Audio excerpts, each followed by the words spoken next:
आप आगे बढ़ो। आपके खून में कांग्रेस पार्टी की विचारधारा है, गांधी जी की विचारधारा है, संविधान की विचारधारा है। जाओ, लड़ो और इस सरकार को बदलो। धन्यवाद, नमस्कार, जय हिंद। धन्यवाद।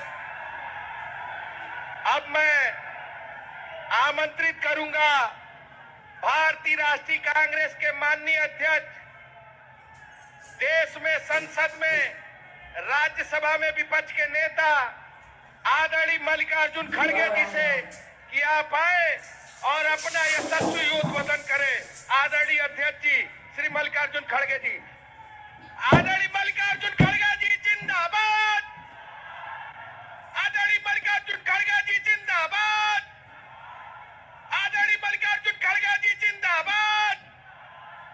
आदरणीय मल्लिकार्जुन खड़गे जी जिंदाबाद। बहुत बहुत धन्यवाद।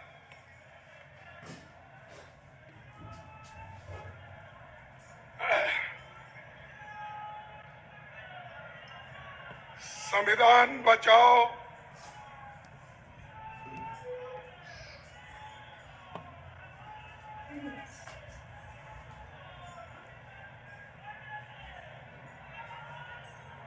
संविधान बचाओ।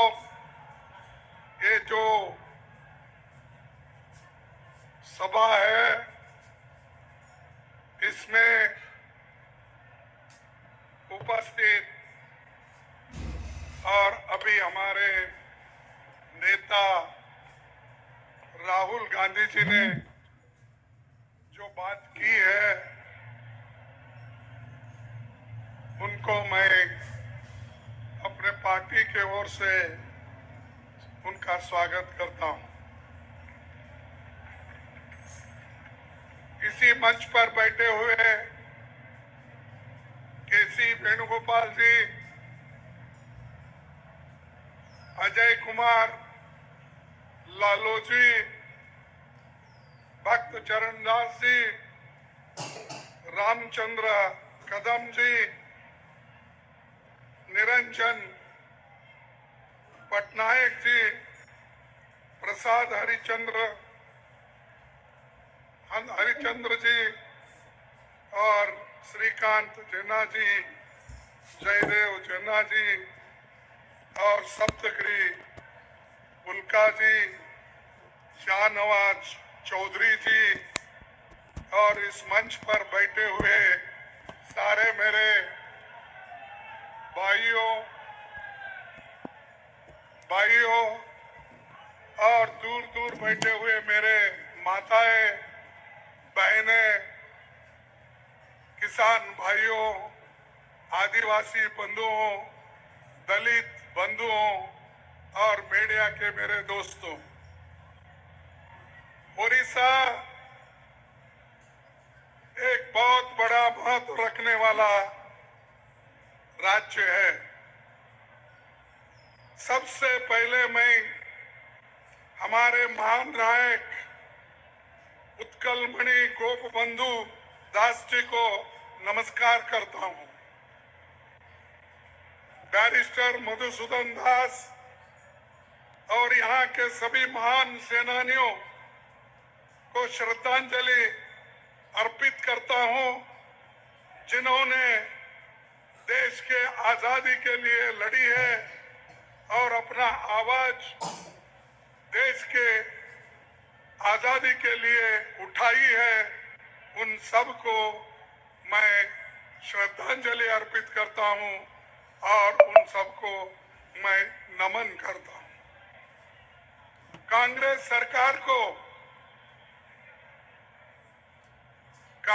सरकार यहाँ पर जब थी और केंद्र में जब थी, तब यहाँ पर Paradip port, Rourkela steel plant, Hirakud, NALCO, NTPC, Chilka naval academy, Mancheswar में रेल कोच फैक्ट्री, कोरपुत में एचएएल ऑर्डिनेंस फैक्ट्री, ये सारी चीजें अगर किसी ने बनाई है वो कांग्रेस पार्टी ने बनाई है। मेरे को बताओ, मोदी जी कौन सा फैक्ट्री यहां पर लाए हैं? क्या काम उन्होंने किया है हमारे ओडिशा के जनता के लिए? भाइयों, भुवनेश्वर में एम्स और निसीर इंस्टीट्यूट ऑफ फिजिक्स और कई शिक्षा संस्थान हमने कायम किए हैं। कलाहंडी,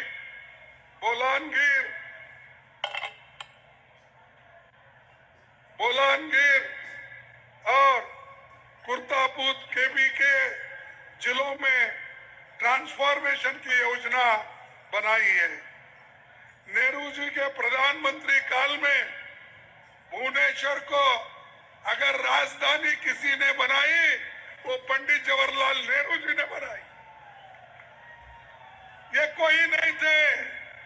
आज जो बीजेपी को लोग उड़ उड़ के बात करते हैं, इनका कंट्रीब्यूशन भुवनेश्वर के लिए, ओडिशा के लिए जीरो है। जीरो है ना? अरे ये बगैर काम करे मुफ्त में प्रचार लेना चाहते हैं, लेकिन हम लोग ओडिशा के जनता के साथ खड़े होकर ओडिशा के लिए कांग्रेस ने काम किया और आज इसी वजह से ओडिशा में इतने बड़े बड़े पब्लिक सेक्टर आए। लेकिन मोदी जी कोई काम न करते हुए आपने जो कमाया था और कांग्रेस पार्टी ने जो दिया था, उस सब को मोदी बेच रहा है। एयरपोर्ट बेच रहा है, माइंस बेच रहा है, जंगल काट रहा है, जमीन बेच रहा है और पानी भी दूसरों को दे रहा है।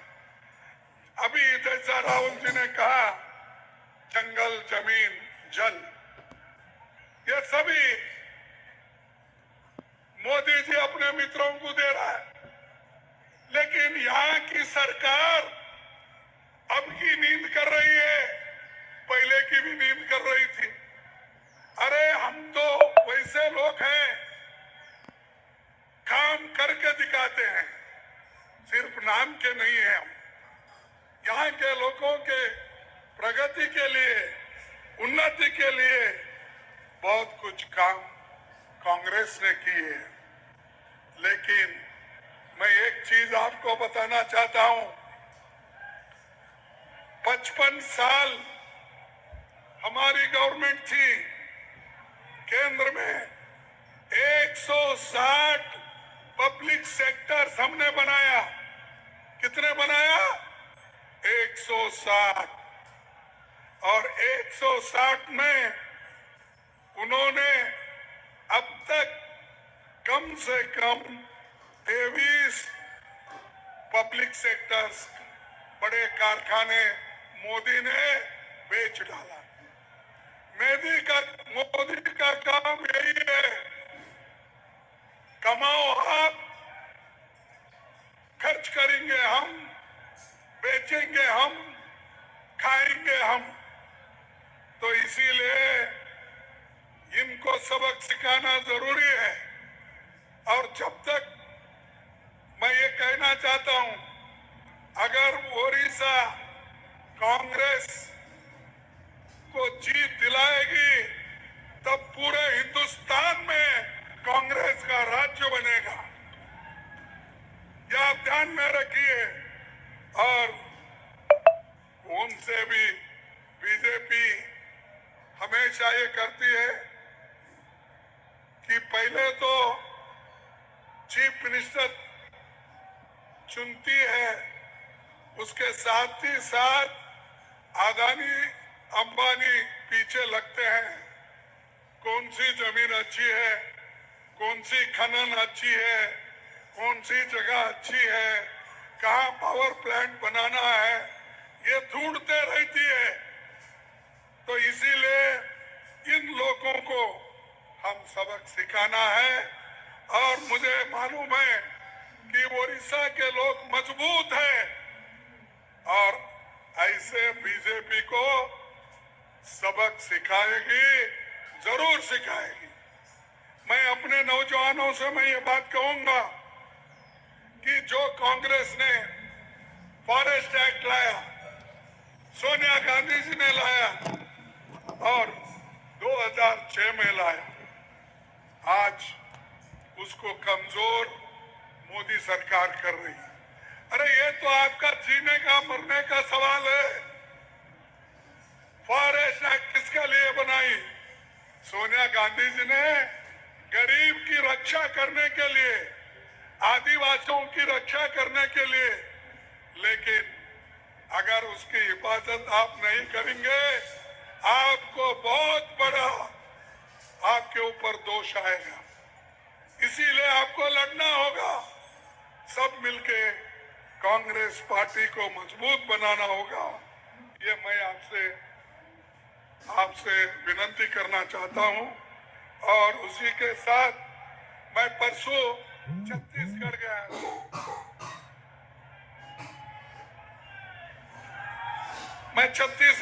था।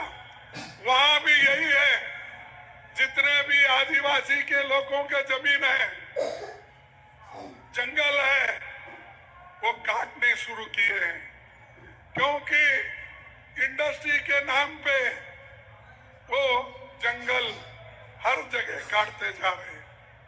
तो ये दोस्तों, मैं आप सबको यही कहूंगा, मोदी का एजेंडा ये है कि इस देश के संविधान को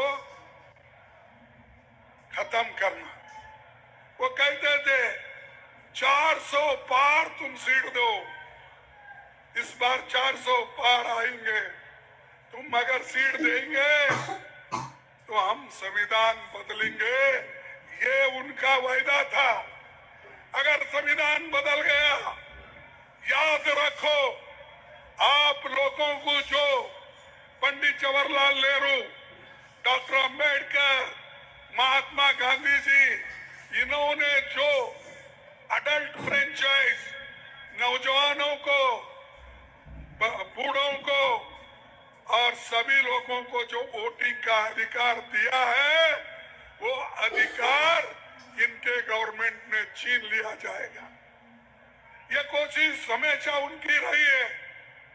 आज भी देखिए, अभी हमारे नेता जिक्र किए, राहुल गांधी जी ने, महाराष्ट्र में अब जो सरकार बनी है वो चोरी की सरकार है, वो चोरों की सरकार है। 85 लाख वोट को बदलकर वहां पर उन्होंने अपनी सरकार बनाई बीजेपी वाले। आज वही कोशिश, कल जो राहुल गांधी जी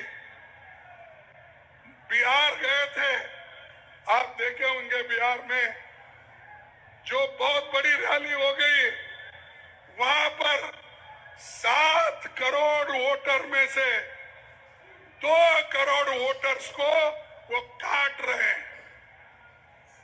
क्या ऐसी सरकार आपको चाहिए? क्या ऐसे लोग चाहिए? क्या इससे लोकतंत्र बचेगा? बचेगा लोकतंत्र? तो ऐसे गद्दारों को हम निकाल देना चाहिए, उनको सबक सिखाना चाहिए। अगर आप सबक नहीं सिखाएंगे, अपने पैरों पे आप कुराड़ी मार लेंगे। ये लोकतंत्र है, इसीलिए आप इतने लोग अब आए हैं। ये लोकतंत्र है, इसीलिए आदिवासी को रिजर्वेशन मिला है। ये लोकतंत्र है, संविधान है, इसीलिए शेड्यूल कास्ट को आज उनको भी रिजर्वेशन मिला है। और समानता, शिक्षण, स्वास्थ्य, ये सब चीजें संविधान के वजह से सबको मिला है, सब लोगों को मिला है। इसको अगर बचाना है, आप लोग एक होना, मजबूत रहना। हाल ही में मैं सुना, देखो सुनिए बाबू, सुनिए, तुमको भी बोलने में आसानी होगा कि जो बीजेपी सेक्युलर और सोशलिज्म इस शब्द को कॉन्स्टिट्यूशन से हटाना चाहती है। क्यों हटाना चाहती है? अरे उनके संविधान में तो, उनके जो पार्टी की संविधान है उसमें सेक्युलर सोशलिज्म लिखा हुआ है। और 1980 में उन्होंने जो संविधान बनाया उसमें ये उन्होंने लिखा है, हम भी संविधान में जो लिखा है उसका पालन करते हैं। अरे कहाँ पालन करते हो? हर जगह आरएसएस और बीजेपी ऐसे बातें कहते हैं, गरीबों के खिलाफ कहते हैं, संविधान के खिलाफ कहते हैं। इसीलिए मेरा नौजवानों से एक नम्र विनती है, आप जागो, उठो, संविधान की रक्षा करो, तभी तुम बचेंगे। नहीं तो ये लोग, बीजेपी के लोग, ये हर समाज को बांट रहे हैं, हर धर्म को बांट रहे हैं। अगर धर्म में झगड़ा लगाने की कोशिश से क्यों कर रहे हैं? कि हम लोगों को ये चाहते हैं कि इनका बंटवारा करो। भाइयों, हम तो संविधान बचाने के लिए आए हैं। और राहुल गांधी जी भारत जोड़ो यात्रा उन्होंने कन्याकुमारी से कश्मीर तक की। क्यों किया? कि उन्होंने इस संविधान को बचाने के लिए, देश को एक करने के लिए उन्होंने किया। मणिपुर से बंबई तक उन्होंने पद यात्रा की। वो क्यों किया? कि संविधान को बचाने के लिए, न्याय दिलाने के लिए। अगर आप लोग इसमें शामिल नहीं होंगे तो बहुत बड़ा नुकसान हम लोगों का होगा, उनका नहीं। इसीलिए भाइयों, मैं आपसे यही कहूंगा कि आज मोदी हमेशा ईडी,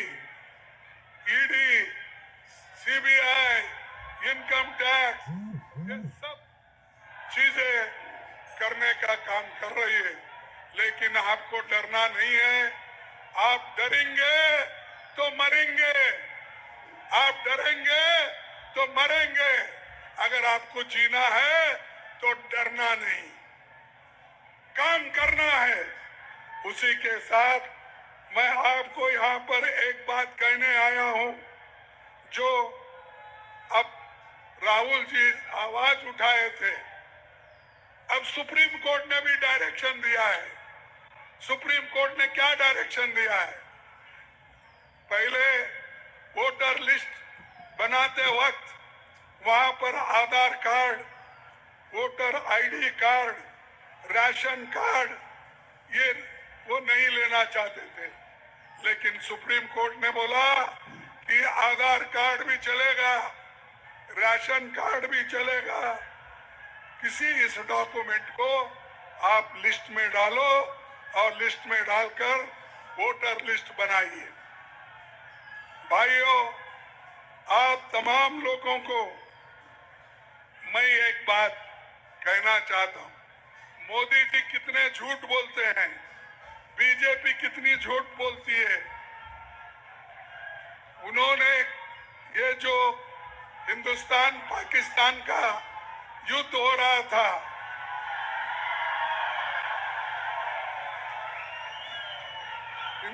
हिंदुस्तान पाकिस्तान का जो युद्ध हो रहा था, उस वक्त उन्होंने कहा, ट्रंप ने कहा कि मैं हिंदुस्तान और पाकिस्तान की लड़ाई खत्म किया हूं।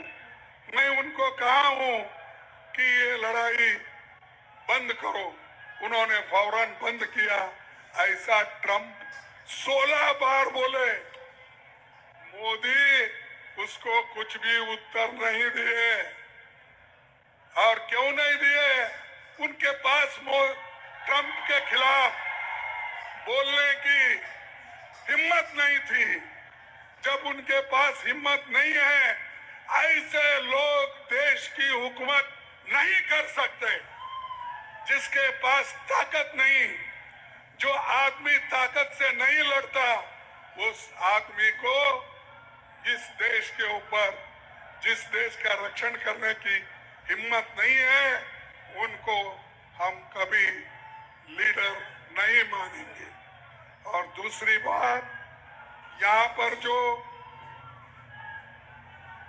मोदी जी ने बहुत सी बातें करके गई, अभी भी करते हैं कि भाई डबल इंजन सरकार आई है। डबल इंजन सरकार क्या है भाई? कौन सा काम कर रहे हैं? अरे डबल इंजन की सरकार तो अदानी को जमीन दे रही है, पीयूसी बेच रही है, सब चीजें अमीरों के लिए है, इस ओडिशा के गरीबों के लिए कुछ नहीं है। मैं एक दलित कम्युनिटी से आता हूं, मेरे को दर्द है, क्योंकि ये संविधान बचा तो ही मैं बचूंगा। दलित बचेंगे, आदिवासी बचेंगे, नौजवान बचेंगे, महिला बचेंगे, किसान बचेंगे। दूसरों की इसकी फिक्र नहीं है। क्यों फिक्र नहीं? वो खा पी के मजे में है, उनको कुछ चाहिए नहीं।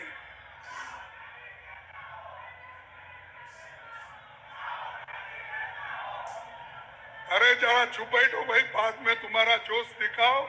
इलेक्शन आ रहे हैं नजदीक, उस इलेक्शन में अगर जीत के आए तो हम आपके ऐसे 100 ललकार सुनेंगे। थोड़ा पहले सुनने का सीखो भाइयों। और एक बात आपको ये कहूंगा कि राहुल जी मणिपुर गए तो मोदी क्यों नहीं गए भाई? मोदी क्यों नहीं गए? आज तक नहीं गए।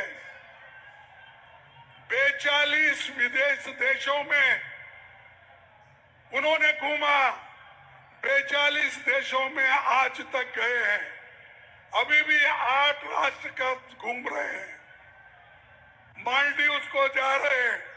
अरे ये सब देशों को आप जा सकते हो, क्यों मणिपुर नहीं जाते? वहां रेप हो रहे हैं, घर जलाए जा रहे हैं, लोग बच्चों की शिक्षा नहीं है, स्कूल बंद है, ये सब हो रहा है। मोदी उधर पैर नहीं रख रहे। इतने जहाज है उनके पास, क्या उनको 1-2 घंटे टाइम नहीं मिलता? आपको पाकिस्तान के लोगों को बिन बुलाए जाकर उनसे गले मिलते हो, हर लीडर से जाकर गले मिलते हो, तो क्या आपको मणिपुर के महिलाओं का रक्षण करने के लिए, महिलाओं को, बच्चों का रक्षण करने के लिए, वहां के जो इतनी भारी आपस में लड़ाई चल रही है,